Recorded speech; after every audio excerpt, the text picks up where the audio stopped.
아침 목사에 오신 여러분들을 환영하고 축복합니다. 하나님께서 새로운 날을 또 허락하셨는데요. 새로운 날을 맞는 새로운 은혜로 오늘 하루 우리 인생을 지키시고 인도하시고 보여줄 줄 믿습니다. 오늘은 예루살렘 회의로 모이다라는 제목을 가지고 사도행전 15장 1절부터 21절까지 말씀을 좀 더 살펴보도록 하겠습니다. 1절부터 3절까지 말씀을 좀 같이 읽어볼까요? 어떤 사람들이 유대로부터 내려와서 형제들을 가르치되 너희가 모세의 법대로 할례를 받지 아니하면 능히 구원을 받지 못하리라 하니 바울 및 바나바와 그들 사이에 적지 아니한 다툼과 변론이 일어난지라. 형제들이 이 문제에 대하여 바울과 바나바와 및 그 중에 몇 사람을 예루살렘에 있는 사도와 장로들에게 보내기로 작정하니라. 그들이 교회의 전송을 받고 베니게와 사마리아로 다니며 이방인들이 주께 돌아온 일을 말하여 형제들을 다 크게 기쁘게 하더라. 바울과 바나바가 1차 전도 여행이 끝나게 됩니다. 그런 다음에 안디옥에 와서 쉼의 시간을 갖죠. 그런데 이 안디옥에 사람들이 찾아옵니다. 아마 유대인들, 정통 유대인들이 찾아왔던 것 같아요. 이들이 찾아와서 뭐라고 하냐면 유대로부터 와서 형제를 가르치되 너희가 모세의 법대로 할례를 받지 아니하면 능히 구원을 받지 못한다. 다르게 말하면 너희가 구원을 받으려면 할례를 받아야 된다는 거겠죠. 사실 이거는 잘못된 가르침입니다. 왜냐하면 우리가 구원을 받는 건 뭐예요? 오직 믿음. 예수 그리스도의 믿음으로 우리는 구원을 받죠. 그런데 믿음이 아니라 믿음 외에 할례가 필요하다라고 이야기를 하는 거예요. 그렇다면 왜 이렇게 할례를 주장했을까요? 사실 유대인들은 전통적으로 이런 생각들이 있었어요. 선민의식. 그러니까 우리만이, 유대인들만이, 이스라엘 백성만이 하나님의 백성이 될 수 있다라는 자부심이 있었어요. 그래서 이방인들도 정말 하나님의 백성이 되고자 한다면 먼저 유대인이 된 다음에야 예수님을 믿고 하나님의 백성이 될 수 있었다고 믿었던 거예요. 그래서 기독교인이 되기 전에 먼저 유대인이 되어야 한다고 주장을 한 거죠. 앞서 얘기했던 것처럼 이것들은 잘못된 겁니다. 성경은 뭐라고 이렇게 해요? 오직 믿음만이 우리를 구원받을 수 있게 하는 유일한 방법이라고 이야기해요. 그래서 사실은 할례가 필요가 없는 거죠. 그럼에도 불구하고 이런 주장을 하게 됩니다. 이 결과 바울과 바나바를 비롯해서 많은 사람과 다툼과 변론이 일어났어요. 그런 다음에 어떤 일이 있었냐면 예루살렘에 사람들을 보내기로 했습니다. 왜냐하면 예루살렘에 그 당시 교회가 있었는데 이 교회는 기독교의 모체와 같은 교회예요. 그곳에 사도들이 있었고 장로들이 있었기 때문에 이들에게 묻기 위하여 이 부분에 대해서 우리가 어떻게 바라봐야 되는지 묻기 위하여 사람들을 보낸 거죠. 그럼 우리가 여기서 얻을 수 있는 지혜는 뭘까요?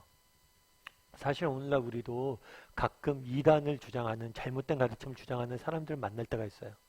그런데 우리가 그들과 너무 많이 변론하고 다투는 일은 좋지가 않습니다. 왜냐하면 그들은 자신의 주장을 펼 뿐이지 우리의 이야기를 귀담아 듣지 않아요.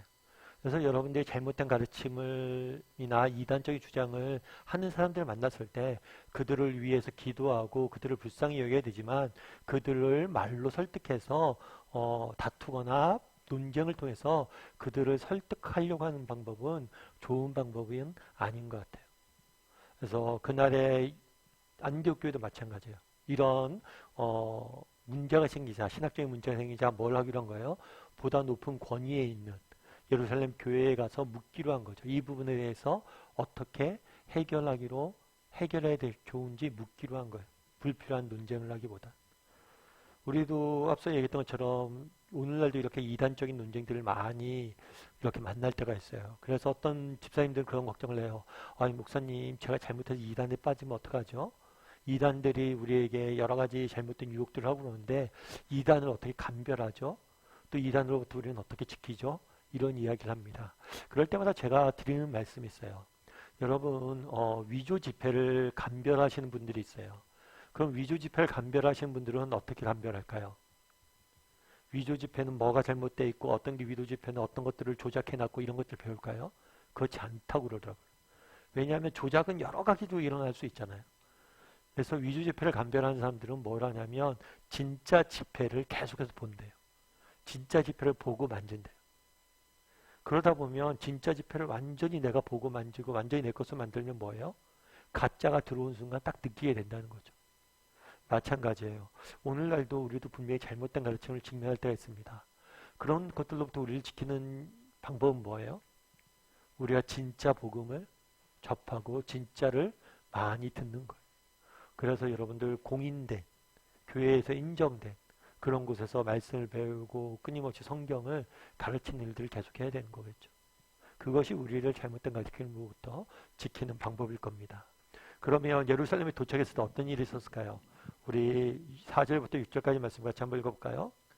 예루살렘에 이르러 교회와 사도와 장로들에게 영접을 받고 하나님이 자기들과 함께 계셔 행하신 모든 일을 말하매 바리새파 중에 어떤 믿는 사람들이 일어나 말하되 이방인에게 할례를 행하고 모세의 율법을 지키라 명하는 것이 마땅하다 아니라 사도와 장로들이 이 일을 의논하러 모여 예, 예루살렘에 도착했죠. 바울과 바나바가 안디옥 교회 파송을 받아서. 그런 다음에 모든 일에 대해서, 그동안 있었던 모든 일에 대해서 선교 여행의 결과와 또 일어났던 이 논쟁에 대해서 이야기를 합니다. 그러자 어떤 일이 있었냐고 그러냐면 바리새파 중에서 어떤 믿는 사람들이 일어나 말하다에, 그러니까 유대 이스라엘 교회에도 할례를 먼저 받아야 된다. 이방인들에게 할례를 먼저 행해야 된다라고 주장하던 사람들이 있었던 거예요. 그래서 이 문제를 가지고 사도들과 장로들이 모여서 의논하기 시작합니다. 그럼 의논하기 시작했을 때 어떤 일이 있었을까요? 7절부터 9절까지 말씀 같이 한번 읽어볼까요? 많은 변론이 있은 후에 베드로가 일어나 말하되 형제들아 너희도 알거니와 하나님이 이방인들로 내 입에서 복음의 말씀을 들어 믿게 하시려고 오래전부터 너희 가운데서 나를 택하시고 또 마음을 아시는 하나님이 우리에게와 같이 그들에게도 성령을 주어 증언하시고 믿음으로 그들의 마음을 깨끗이 하사 그들이나 우리나 차별하지 아니하셨느니라. 베드로가 일어나서 말하죠. 뭐라고 얘기하냐면 하나님께서 우리와 똑같이 그들에게도 무엇을 주었다고요? 성령을 주었다. 고넬료의 집에 가서 정말 이방인이었던 고넬료에게 하나님께서 성령을 주시는 모습을 봤죠. 베드로는. 그러면서 주어 증언하시고 믿음으로 그들의 마음을 뭐했다고요? 깨끗하게 하시고 우리에게 차별하지 않았다. 그러니까 이방인도 할례를 받을 필요 없이 정말 그들이 믿음만 있다면 언제든지 하나님께서 성령도 주시고 그들을 구원해 주신다라고 주장한 거죠. 그럼 우리가 여기서 알 수 있는 건 뭘까요? 사실 베드로도 정통 유대인 중에 유대인이라고 할 수 있겠죠. 정말 베드로도 그 당시 할례를 주장하는 유대인들의 주장을 몰랐던 것이 아니에요. 어쩌면 베드로 역시 과거에 살펴봤지만 이러한 과거의 주의와 주장에 빠져있던 사람 중에 하나였어요. 그럼에도 불구하고 이제 뭘 하는 거예요? 자신이 이때까지 생각해왔던 것, 믿고 왔던 것, 자기가 옳다고 생각했던 신념, 그거보다도 하나님의 뜻, 하나님의 일하심을 따르는 모습들을 보게 돼요. 다르게 말하면 우리 역시 정말 그 단의 유대인들처럼 뭐 하는 경우들이 많아요? 우리의 생각이나 우리의 판단이나 우리의 신념을 가지고 하나님의 일하심을 제한할 때가 많아요. 이방인들도 당연히 할례를 받아야지, 유대인이 먼저 돼야지, 이런 신념에 빠져 있었다는 거예요. 근데 하나님 뭘 하셨어요? 그들이 할례를 받기도 전에 그들에게 성령도 주시고 그들에게 믿음도 주시고 자신의 백성을 삼아 주셨다는 거예요. 그래서 베드로는 이렇게 하나님의 일하심을 보고 자신의 생각과 판단을 내려놓죠.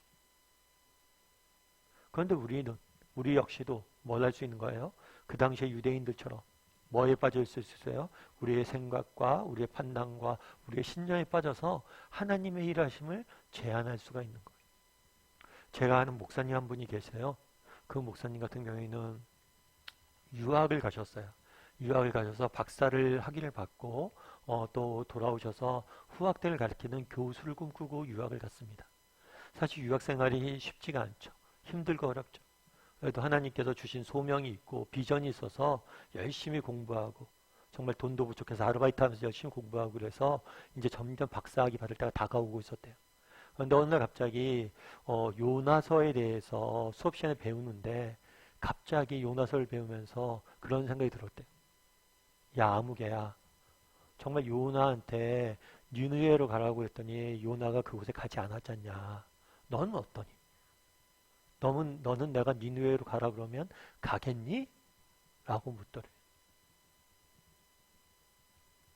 네가 당장 지금 박사학위를 마치고 교수 될 계획이었는데 그거 다 꿈 내려놓고 선교사로 너 나가라면 나가겠어? 라고 묻더래. 근데 그때 쉽게 예스라고 답을 못했대요, 자기가. 그러다 정말 하나님이 그 마음을 지울 수가 없었다. 너 정말 내가 가라면 가겠어. 그래서 나중에 눈물을 흘리며 회개하며 하나님 앞에 내려놨다고 그러더라고요. 그래서 그 목사님 원래는 유학 가면서 교수를 꿈꿨어요. 근데 중간에 하나님께서 그 마음을 주셔서 모든 걸 내려놓고 기다렸어요. 그러다가 한국에 있는 어떤 교회 부임에 가서 지금 얼마나 목회 사역을 잘 하시는지 몰라요. 그러면서 그런 얘기 하더라고요. 야, 나 천상 목회하는 게 너무나 기쁘다고.